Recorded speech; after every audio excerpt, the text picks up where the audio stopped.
What's up tout le monde? Ma vidéo sur le top 10 des gardiens semble vous avoir plu. Je vous propose donc un nouveau top 10 sur un acteur tout aussi important dans une équipe de hockey sur glace. En effet, dans ma précédente vidéo, je vous ai parlé des 6 joueurs qui sont présents sur la glace. Mais que serait une équipe de hockey sur glace sans la personne qui se trouve à l'extérieur de la glace, plus précisément derrière le banc des remplaçants, sur l'estrade comme on dit? Je veux bien sûr parler des entraîneurs ou des coachs. Encore une fois, je vais vous parler des entraîneurs que j'ai pu rencontrer depuis que je m'intéresse à la Ligue Magnus, c'est-à-dire depuis la saison 2004-2005. Et il y en a eu beaucoup des entraîneurs qui ont marqué le championnat de France, même avant 2004. Spoiler alerte, j'avais déjà parlé de Fabrice Lenry dans mon top 10 des gardiens. Entraîneur actuel de Rouen et avec le palmarès qu'il a, je vais tout de même ne pas le citer à nouveau dans mon top 10 des entraîneurs. Alors, qui sont les entraîneurs de Ligue Magnus qui m'ont marqué? Et bien sûr, pourquoi ils m'ont marqué? Je suis Hockey Power. Bienvenue sur ma chaîne YouTube.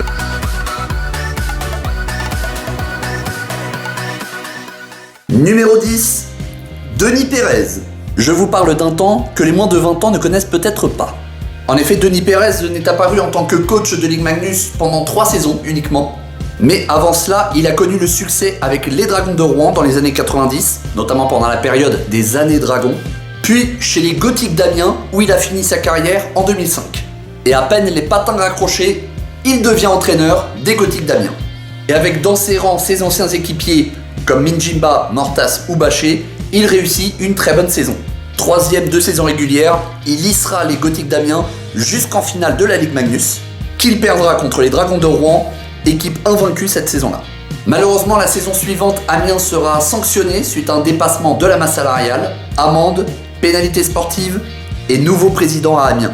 Et les résultats décevants en découleront. Et c'est à partir de là qu'on verra Denis Pérez avec un fort caractère derrière le banc, un caractère aussi fort en tant qu'entraîneur qu'en tant que joueur. Personnellement, une image me marquera chez Denis Pérez. Fin 2006, lors du derby Rouen-Amiens, son équipe se fera surprendre d'entrée et se fera mener 5-1 au bout de 13 minutes de jeu. Denis Pérez demande un temps mort et sans connaître les mots mais voyant le geste en tribune, il a voulu réveiller son équipe de manière très virulente, si vous voyez ce que je veux dire. Bon, à la fin du match, victoire des Rouennais, 12-1. Les Gothiques d'Amiens rentrent directement en Picardie et Denis Pérez propose à ses joueurs un entraînement surprise. À minuit, oui, Denis Pérez a estimé que son équipe n'a pas joué au hockey sur glace ce soir-là. Mais les joueurs ont rechaussé les patins. Bon, 1, 2 ou 3 joueurs, je sais plus, enfin plus beaucoup. À la fin de la saison, Denis Pérez mènera tout de même les Gothiques d'Amiens jusqu'en quart de finale de championnat. Mais la saison suivante, Amiens sera éliminé dès le premier tour des playoffs, éliminé par la modeste équipe du Mont-Blanc. Au milieu d'une discorde entre le président, le manager et le public de plus en plus déçu des résultats, Denis Pérez sera remercié et ira entraîner le club de Joliette au Canada avec son ancien équipier en équipe de France, l'ancien international Robert Ouellette. Bien que son palmarès en tant qu'entraîneur n'ait pas été énorme, Denis Pérez m'a tout de même marqué en tant qu'entraîneur pour son fort caractère et c'est très rare aujourd'hui de voir un entraîneur avec une aussi grande gueule, j'ai envie de dire. Le nom de Denis Pérez reste présent puisque ce nom est utilisé pour le trophée du meilleur défenseur de la Ligue Magnus. Je voulais donc vous parler de ce fort personnage et je l'intègre donc dans mon top 10. Numéro 9, Stéphane Barin. Meilleur espoir français en 1990, Stéphane Barin évoluera à Grenoble, à Chamonix, à Amiens et passera 5 années en Allemagne. Suite à cela, il fera 2 saisons à Mont-Blanc en D1 en tant qu'entraîneur-joueur. Et il retrouvera le championnat de France élite, la Ligue Magnus en 2005, toujours en tant qu'entraîneur-joueur des Ours de Villard-de-Lans. En effet, la saison précédente de Villard-de-Lans était plutôt décevante et Villard s'est séparé de son entraîneur Dennis Murphy. Barin le remplacera et c'est d'ailleurs l'un des derniers entraîneurs-joueurs que la Ligue Magnus connaîtra. Avec une équipe constituée de seulement 4 joueurs étrangers, Stéphane Barin hissera les Ours vers la 6e place de la phase régulière avant d'être éliminé par le Mont-Blanc en play-off.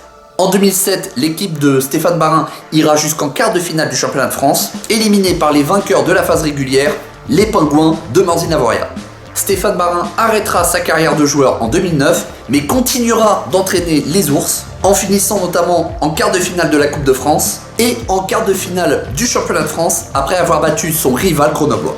Et il faudra attendre 2015 pour retrouver Stéphane Barin en tant qu'entraîneur de Ligue Magnus. Il succède à Philippe Boson en tant qu'entraîneur du Guémio Épinal, finaliste de la Ligue Magnus la saison passée. Et cette saison sera un succès pour les hommes de Stéphane Barin, et pour Stéphane Barin lui-même. Avec un parcours jusqu'en demi-finale du championnat de France, Stéphane Barin remportera le prix Camille Gélinas, qui récompense le meilleur entraîneur de la Ligue Magnus. Et il deviendra la même année entraîneur adjoint de l'équipe de France.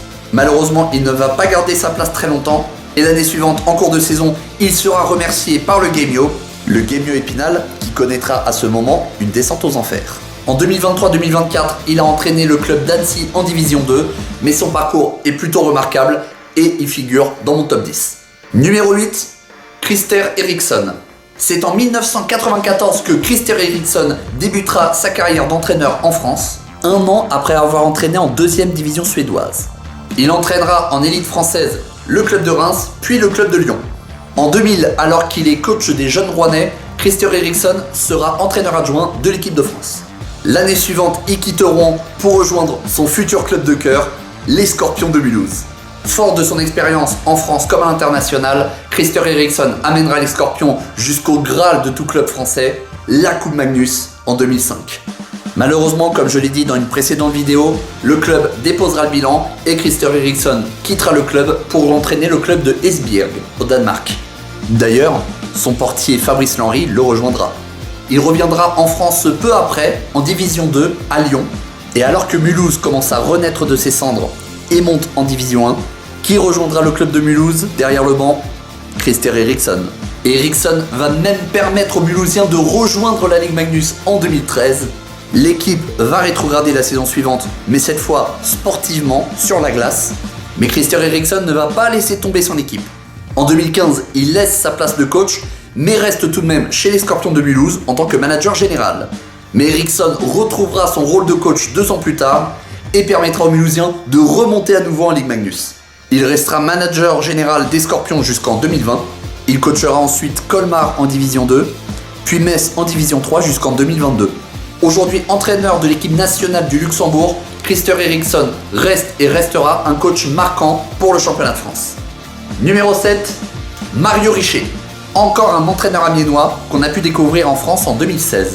Cette année-là, Amiens souhaite se renouveler et devient une structure professionnelle pour s'appeler le Amiens Hockey Elite. Le club des bâtisseurs devient propriétaire des Gothiques d'Amiens et de ce fait, nouvelles ambitions, nouveaux objectifs. Amiens fait donc appel à un entraîneur expérimenté ayant entraîné au Canada, en Autriche et en Italie, Mario Richer. Attention, Mario Richer n'a rien à voir avec Antoine Richer, l'ancien entraîneur d'Amiens. Richer va donc faire confiance aux jeunes de la formation amiénoise, Matima, Baud, Leclerc, Thomas, Suire. Mais les saisons semblent se ressembler à Amiens. Milieu tableau de phase régulière, élimination en quart de finale. Il appelle donc en 2017 des Canadiens qui marqueront à la fois le club et la Ligue Magnus. Allais, Giroud, West, Valérie Trabucco. Et Amiens semble briller avec Mario Richer. Ils accèdent enfin en demi-finale de championnat de France. D'ailleurs, Richer remportera le prix Camille Gélinas cette saison-là. Et l'année suivante, avec Mario Richer, Amiens soulèvera sa première Coupe de France de son histoire. Et permet même d'en soulever une deuxième l'année d'après. Après une année en Allemagne, il revient en France en tant que manager du club de hockey amateur de Rouen. Et en 2022, il redevient coach de Ligue Magnus avec les Ducs d'Angers. Il va d'ailleurs reconstituer son duo Giroud-Allais. Et personnellement, c'est à partir de cette saison que j'identifie Richer comme un coach marquant. Déjà, il emmène Angers en haut du classement de la Ligue Magnus et il permet aux Angevins de se qualifier pour la finale de la Continental Cup. Mais malgré ce fort début de saison, à cause d'une mésentente avec la direction du club, Mario Richer quittera le club d'Angers. Pendant ce temps, à Amiens, le coach Anthony Mortas est remercié après un début de saison catastrophique. Et qui viendra à la rescousse? Mario Richer. Et Richer va même pointer du doigt publiquement le problème de ce club cette saison, les joueurs eux-mêmes. Bon, Richer va tout de même qualifier in extremis les Gothiques d'Amiens pour les playoffs, où il sera battu sèchement par les Dragons de Rouen. Richer reste à Amiens, mais revoit complètement son effectif. Et cette saison, Amiens s'est hissé jusqu'en demi-finale de la Coupe de France, battu par Grenoble, puis battu en quart de finale de championnat de France, toujours par Grenoble. Mais contrairement à l'an passé, Amiens ne s'est jamais senti en danger pour la course aux playoffs. À suivre, mais en tout cas, bravo monsieur Richer. Numéro 6, Edo Terglav. Le public français connaîtra Edo Terglav dès 2004, où il jouera pour un seul et même club, les Diables Rouges de Briançon. Il deviendra d'ailleurs un joueur emblématique du club à tel point que son numéro sera retiré en 2012 à Briançon. Mais c'est l'année précédente où il connaîtra sa carrière d'entraîneur, plus précisément d'entraîneur adjoint et de préparateur physique, toujours chez les Diables Rouges de Briançon. Et après une Coupe de France en 2013 et une Coupe Magnus en 2014, il deviendra entraîneur principal des Diables Rouges. Il marquera le hockey français en étant le premier entraîneur d'une équipe française en Ligue des Champions de hockey sur glace. Bon, c'est aussi cette année-là que Briançon connaîtra de gros soucis financiers. Briançon va donc perdre tous ses matchs de CHL. Il finira dernier de sa poule de Coupe de la Ligue. Mais Briançon finira tout de même demi-finaliste de la Coupe de France et quart de finaliste du Championnat de France. En 2015, il quitte Briançon pour rejoindre les Brûleurs de Loups de Grenoble. Il va d'ailleurs permettre aux Grenoblois de se hisser jusqu'en finale de la Coupe de France. Mais Grenoble sera éliminé en quart de finale de Championnat de France. Encore une fois, malheureusement. En 2016, Grenoble subira une pénalité de 6 points au Championnat de France et Jacques Rebaud succédera à Stéphanie Carrel-Magnan en tant que président des Brûleurs de Loups. Et c'est à partir de cette saison que les Isérois sortiront leurs griffes. Déjà, Edo Terglav fera rattraper ce retard de 6 points, et avec un jeu mélangeant physique et technique, Grenoble fera même une série de 18 victoires consécutives. Edo Terglav sera d'ailleurs désigné cette saison meilleur entraîneur de la Ligue. Et en 2019, la consécration, Edo Terglav remporte son premier titre national en tant qu'entraîneur, toujours avec Grenoble, qui n'avait pas gagné de Coupe Magnus depuis 10 ans. En 2021, il laisse les rênes du club à Lirkiao, mais il restera dans le staff grenoblois pour entraîner les juniors. Il devient ainsi coach de l'équipe réserve de Grenoble, les Grizzlies de Vaujany, avec qui il remportera le championnat de France de 2e division en 2023. 2023 sera aussi l'année où Edo Terglav devient entraîneur de l'équipe nationale slovène. Au cours de la saison 2023-2024, il remplace Yirkiao en tant qu'entraîneur de Grenoble et il fera gagner aux Grenoblois une nouvelle Coupe de France. Malgré une saison en dents de scie et une élimination en demi-finale de championnat, en tant que supporter de Ligue Magnus, je ne peux que dire merci et bravo Edo pour tout ce que tu apportes au hockey français. Numéro 5, Daniel Maric, encore un entraîneur au fort caractère, à entendre certains de ses anciens joueurs. Ancien gardien de Grenoble et de l'équipe de France, Daniel Maric sera coach en 1999 chez les Ducs de Dijon, club qui ne va pas quitter jusqu'en 2011. Avec Daniel Maric, les Ducs de Dijon se hisseront de la D2 à la D1 avant de rejoindre l'élite française en 2002 en profitant notamment du passage de 8 à 16 clubs. Cette année-là, Dijon, avec Daniel Maric, se hissera jusqu'en poule Magnus, ça veut dire les 8 premiers clubs de la phase régulière qui pouvaient jouer la course pour le titre. Et quand la poule deviendra unique en 2004, Dijon connaîtra une saison plutôt moyenne, en milieu de tableau. Mais c'est lors de la saison 2005-2006 que Dijon connaîtra sa meilleure saison et Daniel Maric y sera pour quelque chose. Déjà, Dijon remportera la Coupe de France, puis Dijon se hissera jusqu'en demi-finale du championnat de France, le tout avec une équipe essentiellement composée de Français et de Slovaques. Et avec son coaching gagnant, Daniel Maric remportera le prix Camille Gélinas en 2006. Malheureusement, en 2006, Dijon sera pénalisé de 9 points suite au dépassement de la masse salariale. Et à l'époque, une victoire ne valait que 2 points. Il fallait donc rattraper un retard de 5 victoires. Dijon va donc faire confiance à ses joueurs emblématiques, comme les frères Dugas, et à son entraîneur Daniel Maric, pour rattraper ce retard et ainsi remporter 10 victoires sur 26 et dépasser les Orques d'Anglet qui seront relégués en D1. Par la suite, la bande à Maric se retrouvera à nouveau au milieu de tableau et même en finale de Coupe de France en 2009, mais toujours bloqué par les soucis financiers, Dijon jouera seulement le deuxième moitié de tableau. Mais c'est sous les commandes de Daniel Maric qu'on découvrira des pépites dijonnaises comme Thomas Decoq, Anthony Guttig ou Nicolas Ritz. Daniel Maric rejoindra le club de Lyon en 2011 en tant que superviseur des jeunes, puis il sera nommé entraîneur de l'équipe première qui évolue en Division 1 l'année suivante. Malheureusement victime d'un AVC en juillet 2012, Daniel Maric ne pourra pas entraîner ce club. Heureusement, on le retrouvera en 2015 en tant qu'entraîneur des jeunes de Besançon, puis du club de Valence en 2016. Avec ce magnifique parcours, Daniel Maric sera intronisé au temple de la renommée de la Fédération française de hockey sur glace en 2015. Numéro 4, Stéphane Gros. Après avoir joué avec Chamonix et Grenoble, Stéphane Gros arrête sa carrière de joueur en 2004 après avoir remporté le championnat de France de première division avec les Pingouins de Morzine. Et c'est dans ce club qu'il débutera sa carrière d'entraîneur. Sacré challenge de coacher l'équipe promue en Ligue Magnus. Et pourtant, Stéphane Gros et les Pingouins de Morzine arrivent à se hisser en play-off de Ligue Magnus dès leur première saison. L'occasion pour lui et pour le club d'avoir de grosses ambitions et essayer de jouer les demi-finales de championnat dès la saison qui suit. Malheureusement, les Pingouins se font sortir dès le premier tour des playoffs en 2006, mais les hommes de Stéphane Gros seront les seuls à avoir mis les Rouennais en échec cette saison, avec un match nul dans leur patinoire. Le recrutement et l'effectif est encore plus renforcé à l'intersaison 2006. Déjà, on peut souligner l'arrivée de l'international français Jonathan Zwikel, mais Stéphane Gros mettra en valeur le trio canadien Chevry, Welsh, Drouin. Morzine atteint donc son objectif, et même mieux, pour sa 3e saison, Morzine arrive à se qualifier en finale du championnat de France. Et Stéphane Gros sera récompensé par le prix de meilleur entraîneur en 2007. L'année suivante, il fera venir les 2 frères Rosenthal, Maurice et François, mais cette fois, les Pingouins seront attendus au tournant et échoueront malheureusement en quart de finale de championnat. Ils feront de même en 2009, mais Stéphane Gros aura la fierté d'avoir entraîné un effectif 100% français. Stéphane Gros deviendra en 2009 coach des Chamois de Chamonix, son club formateur, et il mettra en valeur beaucoup de joueurs français. Laurent Gras, Gros, Gras, vous avez compris le jeu de mots? Richard Emonetto, Nouma Besson, Alexandre Audibert. Son équipe jouera le milieu de tableau jusqu'en 2011 où les Chamois se retrouveront 3e de phase régulière et échoueront en demi-finale du championnat de France. Et pour la 2e fois de sa carrière et avec 2 clubs différents, Stéphane Gros remportera le prix Gélinas. En effet, avec lui, Chamonix deviendra un outsider important pour la course au titre. Il permettra aux Chamoniards de retrouver la finale d'un tournoi en 2014, la finale de la Coupe de la Ligue, finale que Chamonix perdra face à Rouen après avoir mené les 2 premiers tiers. 2016, Stéphane Gros devient entraîneur de l'entente Chamonix-Morzine, mais la saison va mal se passer pour toute l'équipe et Stéphane Gros sera remercié en cours de saison.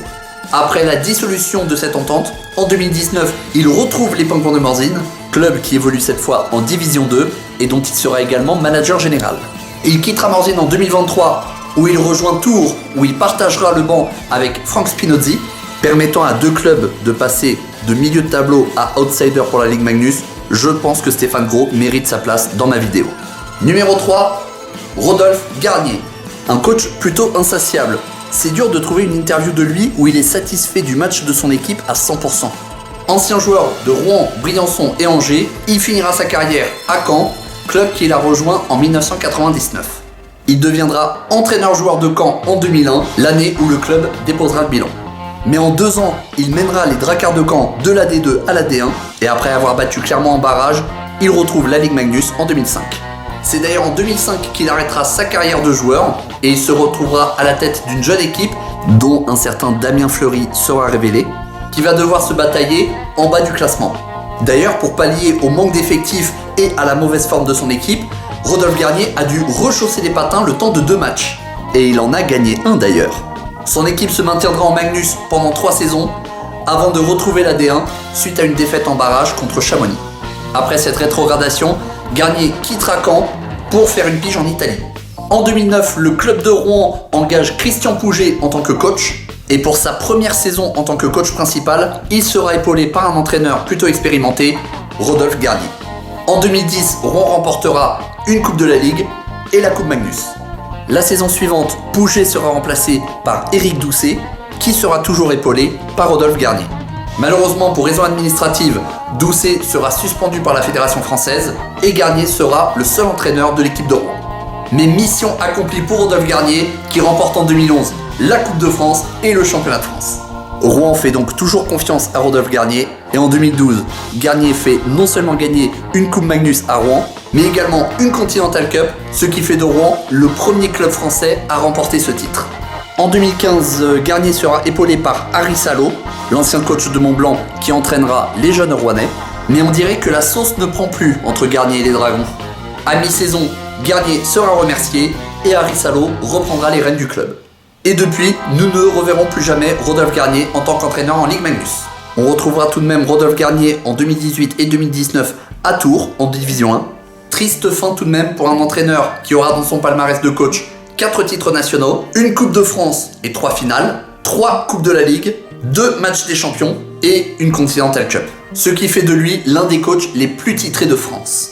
Mais le nom de Garnier reste présent en Ligue Magnus grâce à son fils Raphaël Garnier, gardien des Brûleurs de Loup de Grenoble. Numéro 2, Heikki Leime. Ancien joueur d'élite finlandaise, Heikki Leime a surtout entraîné en France. Tout d'abord à Caen en 95, où non seulement il fera monter le club de la D1 à l'élite, mais avec qui il fera gagner en 2000 une Coupe de France. Ce sera d'ailleurs le seul trophée majeur national pour les Léopards de Caen. Il arrêtera ensuite d'entraîner en championnat de France, puisqu'il deviendra entraîneur de l'équipe de France jusqu'en 2004. Il sera d'ailleurs le coach de notre équipe nationale pendant les Jeux Olympiques de Salt Lake City en 2002. 2004 sera malheureusement l'année où l'équipe de France sera reléguée au mondial, et c'est Dave Anderson qui le remplacera. De ce fait, Heikki Leime revient en championnat de France, plus précisément à Angers, en tant que coach aux côtés de François Dussault. En 2008, après 3 saisons en Suisse, il remplace François Dussault en tant que coach des Ducs d'Angers. Il réussira d'ailleurs à hisser les Ducs d'Angers jusqu'en demi-finale du championnat de France, où Angers se fera punir par les Dragons de Rouen. Il sera cependant reconduit la saison suivante, où on notera notamment le retour du chouchou du Haras, Jonathan Bellemare, et les hommes d'Heikki Leime se retrouveront en demi-finale des 3 compétitions françaises, Coupe de la Ligue, Coupe de France, Championnat de France. Sous Leime, les Ducs d'Angers deviennent de ce fait prétendants pour le titre de champion de France. Titre qui leur échappe de peu en 2010. Après avoir mené 2 victoires à 0, les Ducs d'Angers perdront en finale contre les Dragons de Rouen 3-2. Angers préférera donc l'ancien entraîneur NHL Kevin Constantine à Heikki Leime. Il partira peu après pour entraîner son club formateur, Turku, finaliste du championnat finlandais. Et en 2011, en France, Amiens connaîtra un mauvais début de saison. Antoine Richer laissera donc sa place à Heikki Leime qui fera son 3e retour en championnat de France. 8e de phase régulière avec une équipe assez jeune, les Gothiques d'Amiens iront tout de même jusqu'en quart de finale de championnat avant de tomber face à Rouen après un 5e et dernier match à Lille-la-Croix. Le président des Gothiques d'Amiens, Thomas Hainaut, fait confiance à Heikki Leime pour mener un projet sur 3 ans pour revenir en haut du classement. Leime sera donc épaulé par son compatriote Santeri Immonen et il garde sa confiance aux jeunes Amiénois. Malheureusement, le projet n'aboutit pas. Amiens sort au premier tour des playoffs. Leime et Immonen seront remerciés en 2014. Et en 2017, 4e comeback pour Heikki Leime en championnat de France. Après la dissolution de l'entente Chamonix-Morzine, alors que Morzine est entraîné par Stéphane Gros, Chamonix sera entraîné par Heikki Leime. Son objectif était donc de reconstruire l'équipe avec des petites pépites françaises. L'Anvers, Melun, l'Oiseau, etc. Malheureusement, pas de miracle. Avant-dernière place du championnat en 2018, élimination en quart de finale en 2019, Leime connaîtra le même scénario avec Anglet, club qu'il entraînera 1 an après la montée de l'Ormadi en élite française. Cependant, avec des moyens plutôt restreints, Leime arrivera tout de même à maintenir son équipe en Ligue Magnus. Certes, un parcours en dents de scie pour Heikki Leime, mais il a fait progresser de nombreuses équipes françaises et le hockey français en général. Et enfin, numéro 1, Luciano Basile. Quel supporter français de hockey sur glace n'a pas entendu parler de Luciano Basile? Basile devient entraîneur de hockey sur glace dès 1984. Après avoir entraîné en Italie, en Espagne et en Allemagne, Luciano Basile arrive en France en 2003. Il remplacera Juha Jokiharju en tant qu'entraîneur des Diables Rouges de Briançon. Et après un mauvais début de saison, Briançon remportera tout de même la poule nationale du Super 16, qui est la poule inférieure à la poule Magnus qui offrait le titre de champion de France. Mais dès l'année suivante, Luciano Basile permet à Briançon non seulement de finir 5e de la phase régulière en Ligue Magnus, mais également de finir en finale de la Coupe de France. En gros, il permet à Briançon de devenir un beau concurrent pour la course au titre.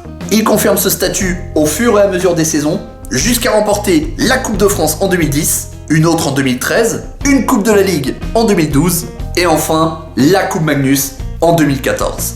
Mais à l'intersaison 2014, le coup de tonnerre, alors qu'il est entraîneur-manager général de l'équipe championne en titre, Briançon, Luciano Basile signe en tant que coach des Rapaces de Gap. Il parvient à récupérer pas mal de joueurs briançonnais, Bertrand, Pérez, Trabichet, Roa. Ainsi, il a en début de saison une équipe qu'il connaît bien et qui se connaît bien. Et en 2 saisons, il gagne 2 titres de champion de France avec 2 équipes différentes. Mais alors, comment Luciano Basile a permis aux Diables Rouges et aux Rapaces de remporter ces trophées? Eh bien, en faisant confiance à des jeunes joueurs ou à des joueurs totalement inconnus en France. Attendez, je vais juste vous lire une liste de joueurs qui ont joué pour lui et qui ont été révélés en partie par lui. Julien Desrosiers, Edo Terglav, Martine Philippe, Gary Lévesque, Kevin Dussault, Loïc Lampérier, Sébastien Roy, Jean-François Dufour, Janos Vas, Victor Selig, Damien Rowe, François-Pierre Guénette, Florian Chekeshvili, Ander Alcaine, Bostian Golicic, Pierre Crinon. Bon, la liste est trop longue, mais vous avez entendu parler au moins une fois d'un de ces joueurs. Mais l'autre point fort de Luciano Basile est le soutien psychologique qu'il apporte à ses joueurs. Il transforme les sifflets du public adverse par des encouragements pour ses joueurs. À l'entrée de ses joueurs, il pose toujours la main sur le cœur de ses joueurs. Ses qualités d'entraîneur lui ont permis d'être entraîneur de l'équipe nationale espagnole depuis 2010 et lui ont permis de remporter 4 fois le prix Camille Gélinas, un record aujourd'hui. Bien sûr, pour le public de France, Luciano Basile, c'est un sacré personnage. De nombreuses discussions avec les arbitres, un choupa-choups dans la bouche pendant les matchs, voire 2, les références aux supporters adverses lors des interviews. Et à Paris, Rouen joue pratiquement chez elle, c'est très proche de Rouen, il y a toujours beaucoup de supporters de Rouen. Je me dis que nos chances d'éliminer Rouen sont meilleures ici qu'à Paris, où ils vont jouer chez eux. C'est que les supporters de Rouen, ils vont nous attendre, ils n'ont pas encore digéré la finale de l'année passée, puis je pense que l'élimination à la Coupe de France, ça va pas... Qu'on l'aime, qu'on le déteste, qu'on déteste l'aimer ou qu'on aime le détester, il faut reconnaître que Luciano Basile a contribué énormément au hockey français. Bon, je le répète, il y a de nombreux entraîneurs qui ont marqué le ou les championnats de France de hockey sur glace. Il y a donc beaucoup d'entraîneurs que je n'ai pas évoqués. Donc s'il y en a qui vous ont marqué, dites en commentaire qui et pourquoi. Et si cette vidéo vous a plu, n'hésitez pas à lâcher un like et à partager la vidéo. Il y a d'autres vidéos qui sont prévues pour ma chaîne YouTube. N'hésitez pas à être au courant en vous abonnant à ma chaîne. Pour qu'on puisse discuter en live, n'hésitez pas à rejoindre ma chaîne Twitch et à rejoindre mon Discord. Et en attendant la prochaine saison de Ligue Magnus, prenez soin de vous et de ceux qui vous entourent.